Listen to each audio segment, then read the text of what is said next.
안녕하세요. 저는 방금 소개받은 김현섭입니다. 이렇게 드림 렉처 난제와 딜레마에서 여러분들을 만나게 되어 반갑습니다. 저는 오늘 낙태, 인공 임신 중절이 윤리적으로 그른지 법적으로 처벌돼야 하는지를 함께 생각해 보려 합니다. 이는 윤리학에서 대표적인 어려운 난제, 어떻게 하더라도 침해 또는 제한받는 중요한 가치와 권리가 있어 선택하는 것이 어려운 대표적인 딜레마라 할 수 있습니다.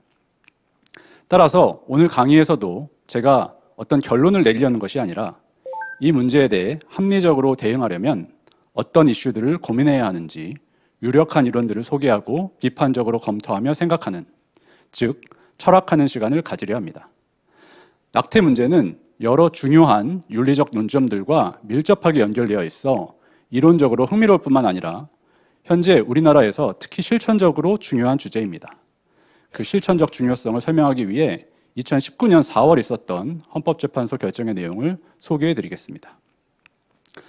헌법재판소는 부녀가 약물 기타 방법으로 낙태한 때에는 1년 이하의 징역 또는 200만 원 이하의 벌금에 처한다고 규정하고 있는 형법상 자기 낙태죄 및 업무상 촉탁 낙태죄 중 의사에 관한 부분에 대해 헌법에 합치되지 않는다고 결정했습니다. 9명의 헌법재판관 중 4명이 헌법 불합치, 3명이 위헌, 2명이 합헌 의견을 내 헌법 불합치 주문이 채택되었습니다. 4인의 헌법 불합치 의견은 단순 위헌 결정을 하면 모든 낙태를 처벌할 수 없게 되어 용인하기 어려운 법적 공백이 생기게 된다고 보아 개선 입법을 명하면서 선고일로부터 1년 7개월여 후인 2020년 말까지 입법이 이루어지지 않으면 효력을 상실한다고 했습니다. 반면 위헌 의견은 위 법률 조항들이 낙태를 막는 효과가 미미하다는 전제하에 단순 위헌 결정을 해도 국회가 그 취지에 따라 재입법을 할 것이므로 극심한 법적 혼란이나 사회적 비용이 발생하지 않을 것이라 예상했습니다. 또한 법적 공백이 크더라도 이를 국가가 감수하는 것이 바람직하다고 주장했습니다. 그런데 현재까지 낙태에 대한 형법 조항은 만들어지지 않아 재입법에 대한 위헌 의견의 낙관적 전망은 어긋난 것으로 보입니다. 또한 헌법 불합치 결정으로 인해 낙태를 처벌할 수 없게 된 것이 마치 2020년 말, 즉 올해 초부터라고 생각하기 쉽지만 실제로 낙태를 처벌하지 않아온 기간은 그보다 깁니다. 왜냐하면 헌법 불합치 결정은 위헌 결정과 마찬가지로 그 즉시 특정 시한까지 계속 적용을 명하더라도 그와 상관없이 개선 입법이 이루어지지 않은 경우는 물론 아직 그 시한이 남아있는 때에도 형벌에 관한 법률 조항의 효력을 소급하여 상실시키기 때문입니다. 이러한 헌법 불합치 결정의 즉시 소급효가 잘 드러나는 사례는 다음과 같습니다. 2019년 3월 20일 헌법 불합치 결정보다도 이전입니다. 산부인과 전문의가 산모의 촉탁을 받아 몸무게 2.1kg의 34주 태아를 산모의 복부와 자궁을 절개하고 모체 밖으로 꺼내는 방법으로 낙태하고 양동이에 담긴 물속에 담가 숨을 쉬지 못하게 하여 살해한 사건에서 법원은 업무상 촉탁 낙태 부분에 대해 무죄를 선고하고 살인죄 등으로만 처벌했습니다. 이제 위와 같은 상황에서 태아를 모체 밖으로 배출하지 않고 모체 안에서 살해하면 처벌받지 않을 것입니다. 그런데 그런 사건의 발생은 바람직하지 않은 것으로 보입니다. 따라서 이러한 사례의 발생을 방지하려면 어떻게 법으로 규율해야 할까라는 질문이 제기됩니다. 동물과 태아의 보호를 비교해도 시기에 제한 없이 낙태를 처벌하지 않는 현재의 법적 상태를 유지하는 것이 합당한가에 의문이 제기됩니다. 현행 동물보호법은 고통을 느낄 수 있는 신경체계가 발달한 척추동물, 포유류, 조류, 파충류, 양서류, 어류를 목을 매다는 등의 잔인한 방법으로 죽음에 이르게 하는 행위를 금지 처벌하고 있습니다. 법정형이 효력을 잃은 낙태죄보다도 높습니다. 반면에 고통을 느낄 수 있을 임신 후기 또는 일부 견해에 의하면 중기, 태아를 잔인한 방법으로 죽이는 낙태는 처벌하지 않습니다. 그 방법을 여기서 설명하는 것은 적절하지 않지만 잔인한 방법에 해당할 것입니다. 그렇다고 낙태가 그른 주된 이유가 그 과정에서 태아가 고통을 느끼기 때문이라는 것은 아닙니다. 만약 그렇다면 태아가 고통을 느끼지 못하도록 마취한 후 낙태하면 문제가 없을 텐데, 낙태를 반대하는 사람들이 제기하는 문제는 그러한 진통, 진정에 의해 해결되는 것이 아닙니다. 그 대표적인 입장으로 마키스라는 철학자가 전개한 다음과 같은 논변을 소개하고자 합니다. 죽음은 죽는 사람에게 왜 나쁠까요? 죽음의 나쁨에 대한 박탈 이론에 의하면 죽음이 나쁜 주된 이유는 그 사람으로부터 다양한 경험, 활동, 계획의 수립과 실현을 포함한 미래에 가치 있는 삶을 박탈하기 때문입니다. 살인이 그른 주된 이유도 마찬가지라고 생각할 수 있겠습니다. 그럴듯한가요? 이러한 전제를 일반화하면 상대방의 가치 있는 미래의 삶을 박탈하는 행위는 특별한 사유가 없는 한 매우 그르다고 할 수 있습니다. 그런데 낙태는 태아가 가진 가치 있는 미래의 삶을 박탈하는 것으로 보입니다. 따라서 전제 2와 3으로부터 낙태는 살인과 마찬가지로 특별한 사유가 없는 한 매우 그르다는 결론이 도출됩니다. 철학적 논변이라는 게 재미있는 게 그럴듯한 전제를 받아들이고 추론을 따라가다 보면 원하든 원하지 않든 어떤 결론에 도달한다는 것입니다. 그것이 논변의 힘, 설득력입니다. 위 논변이 참이라면 낙태는 성인을 죽이는 것과 마찬가지로 허용되기 어려울 것입니다. 물론 정당 방위에 의한 살인과 같이 정당화되는 경우도 있겠지만 이는 예외에 해당하고 원칙적으로 매우 그른 행동일 것입니다. 이러한 논변에 대해 다음과 같은 반론을 생각해 볼 수 있습니다. 살인은 미래에 가치 있는 삶을 박탈하기 때문이 아니라 피살자의 생존 욕구를 좌절시키기 때문에 그르다. 태아는 생존 욕구를 갖지 않으므로 낙태는 그르지 않다. 어떻습니까? 하지만 위와 같은 반론에 의하면 자고 있는 사람, 일시적으로 의식을 잃은 사람, 우울하여 자살하려는 사람은 생존 욕구를 갖지 않으므로 죽여도 그러지 않다고 해야 할 것 같은데 그건 믿기 어렵습니다. 또한 평범한 사람의 욕구를 조작하여 생존과 가치 있는 미래의 삶을 욕구하지 않도록 만든 다음 죽이면 그러지 않다고 해야 할 것 같은데 이 역시 받아들이기 어렵습니다. 태아가 가치 있는 미래의 삶을 갖지 않는다는 다음과 같은 반론도 생각해 볼 수 있습니다. 낙태가 그른 박탈이려면 태아가 가치 있는 미래의 삶을 가져야 한다.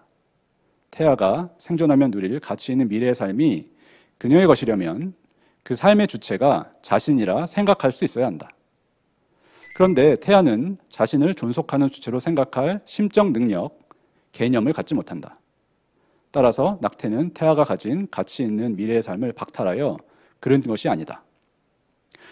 가치 있는 미래의 삶이 태아의 것이 아니라는 이 반론의 성격이 쉽게 안 잡힐 수도 있는데 이해를 돕기 위해 비유를 들어보겠습니다. 오늘 제가 강의하러 한국 고등교육재단에 자가용을 타고 왔다고 합시다. 강의 중에 누군가 제 차를 훔쳐갔다면 그러지 않기를 바라지만 그 절도는 제 것을 박탈하여 그른 행위일 것입니다. 반면에 제가 버스를 타고 왔다고 가정해 봅시다. 근데 강의 중에 누군가 타고 가는 사람이 임자라며 열쇠까지 든 차 한 대를 주차장에 놓았다고 상상해 봅시다. 근데 지나가던 행인이 저보다 먼저 차를 발견하고 가져갔습니다.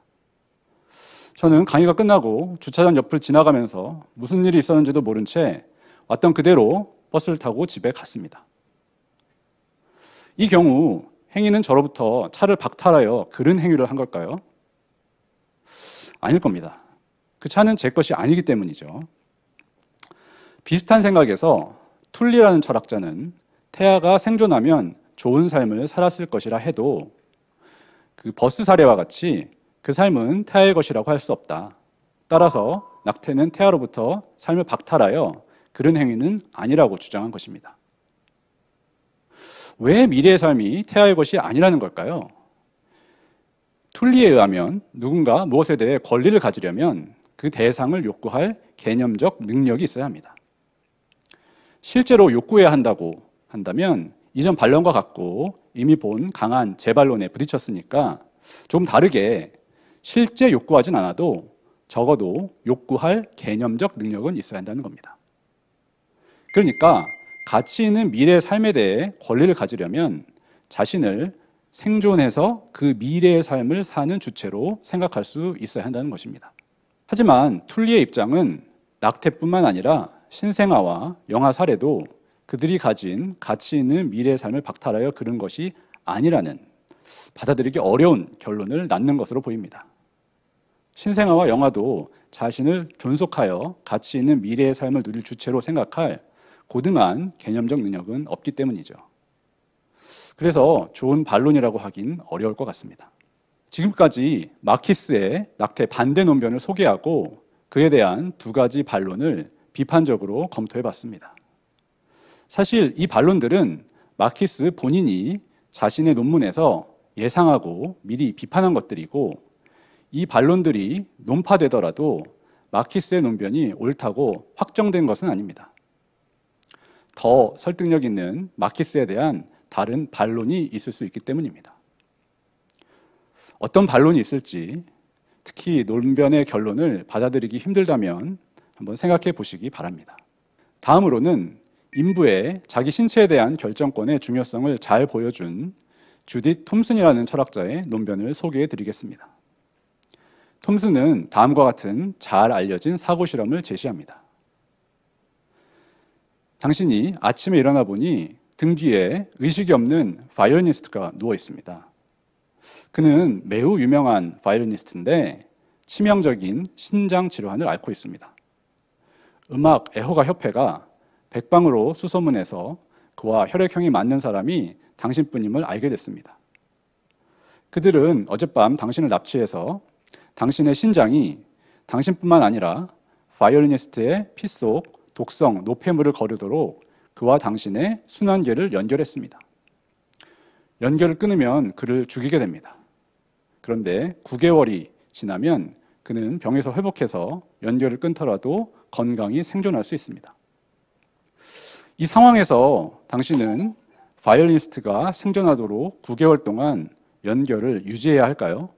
톰슨은 이 상황에서 당신이 9개월간 연결을 유지한다면 매우 너그러운 행동이지만 도덕적으로 요구되는 것은 아니라고 합니다. 그는 당신에게 이를 요구할 권리가 없기 때문에 당신이 연결을 끊는다고 그에게 부정의한 행위는 아닙니다. 톰슨은 위 바이올리니스트 사고 실험과 낙태와의 유비를 통해 설령 태아가 수정 시부터 인격체로서 생명권을 가진다고 가정하더라도 대부분의 낙태는 도덕적, 법적으로 허용된다고 봅니다. 눈앞에 살인을 막기 위해 경찰에 전화로 신고조차 하지 않더라도 불법은 아닌 것에 비춰 낙태를 법으로 금지하고 처벌하는 것은 부당하게 중한 부담을 지운다는 것입니다. 톰슨의 논변은 유비를 통한 것이기 때문에 당신과 바이올리니스트의 관계가 인부와 태아의 관계와 같은지, 규범적으로 유의미한 차이가 있다면 무엇인지 검토해야 할 것입니다. 사고 실험에서 바이올리니스트와 연결되어 쥐게 되는 부담이 무엇인지 자세히 설명되어 있지는 않은데 그 부담을 임신 유지로 인한 신체적, 심리적 여러 부담과 같게 설정해야 할 것입니다. 또한 사고 실험에서는 9개월 후 바이올리니스트가 병에서 회복하면 별다른 어려움 없이 연결을 끊을 수 있는 것처럼 보이는데 인부의 경우에는 다음과 같은 요소들을 고려해야 할 것입니다. 우선 분만 과정에서 진통 마취제를 사용하지 않는다면 큰 고통을 겪어야 하고 생명이나 건강에 대한 위험도 감수해야 합니다. 그리고 출산 후 아이를 양육하거나 입양기관 등에 인도할 의무를 집니다. 이러한 이유로 인해 당신이 9개월간 바이올리니스트와 연결을 유지할 의무가 없다면 인부는 임신을 지속할 의무가 더욱 없다고 볼 여지가 있습니다. 반면에 상당수 철학자들은 바이올리니스트의 사례가 중요한 점에서 임신 상태와 다르기 때문에 설령 당신이 9개월간 바이올리니스트와 연결을 유지할 의무가 없다 하더라도 그로부터 인부가 임신을 지속하지 않고 낙태할 수 있다는 결론이 나오는 것은 아니라고 합니다. 그 중에 하나가 다음과 같은 소위 책임 반론입니다. 많은 경우 인부는 설령 원하거나 의도하진 않았더라도 생존을 위해 상당 기간 모체의 도움을 필요로 하는 태아가 생길 수도 있음을 알면서 자발적으로 성행위를 하였으므로 태아의 존재에 책임이 있고 그 생존에 필요한 도움을 제공할 의무를 진다는 것입니다. 이러한 반론에 대해 톰슨은 구체적인 사안에 따라 다를 수는 있지만 여성이 임신을 막기 위해 상당한 조치를 취했다면 태아가 인부의 신체를 사용할 권리는 없다고 답합니다. 따라서 생존을 위해 도움이 필요한 상황의 발생에 원인이 되었다면 이를 막기 위해 노력했더라도 도움을 줄 특별한 의무, 다른 사람보다 중한 의무를 지는 것은 아닌지의 문제가 여전히 남게 됩니다. 이와 관련해서 다음과 같은 사례를 생각해 볼 수도 있겠습니다. 선상 파티에서 춤을 추던 중 배가 흔들려 F가 M에 부딪혀 바다에 빠졌습니다. M은 F와 충돌하지 않으려고 조심스럽게 춤을 췄지만 M이 아예 춤을 추지 않았다면 F는 바다에 빠지지 않았을 겁니다. M만 수영해서 F의 익사를 막을 수 있는데 M이 찬 바다에 들어가면 건강이 나빠져 9개월간 치료를 받아야 합니다. 이 상황에서 M은 F의 위급한 상황에 책임이 있어 그를 구조할 의무를 질까요? 만약 그렇다면 이 사례가 많은 경우 임신과 유사하여 인부가 임신을 유지할 의무를 진다는 근거가 될 수 있을까요? 톰슨의 유비에 대한 또 다른 반론은 다음과 같은 관계적 차이를 지적합니다. 태아는 바이올리니스트처럼 낯선 사람이 아니라 인부의 자녀이므로 인부는 그 생존과 발달을 돌볼 특별한 의무를 진다는 것입니다. 이에 대해 톰슨은 단지 생물학적 관계 때문에 특별한 의무가 발생하진 않는다고 합니다. 부모가 출생한 자녀를 돌볼 특별한 의무를 지는 이유는 낙태하거나 입양시키지 않고 가정에서 양육함으로써 적어도 암묵적으로 부모로서의 책임을 자발적으로 인수했기 때문이라는 것입니다. 자녀에 대해 특별한 의무를 낳는 부모-자식 관계가 언제 어떻게 성립하는지도 의견이 대립하는 흥미로운 윤리학적 이슈인데요.